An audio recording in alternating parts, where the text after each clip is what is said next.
आज तुझा सगळा संभ्रम दूर करतो बघ. फक्त प्रामाणिकपणे लक्ष देऊ नये. मला सांग, आंब्याच्या झाडाचे बीज रोवून सफरचंदाचे झाड उगवलेलं तू ऐकलंयस का कधी? नाही ना. मग स्वतःच्या डोक्यात नकारात्मक विचारांचे बीज रोवून सकारात्मक गोष्टी घडतील हा विचार योग्य असू शकेल का रे? कदापि नाही. पण हेच घडतंय तुझ्या बाबतीत.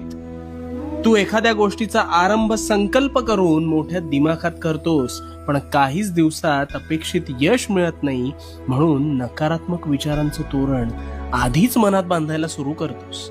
आणि मग गोष्टी मनासारख्या होत नाहीत, म्हणून कायम रडत बसतोस. नकारात्मक विचारांचं ग्रहण लागलंय रे तुला. तुझ्या विचारांच्या संभ्रमात तुझ्यावर नकारात्मक विचार हळूहळू तुझ्या नकळत आरूढ होऊन जातात. आणि मग तू सुद्धा या विचारांना जागा देऊन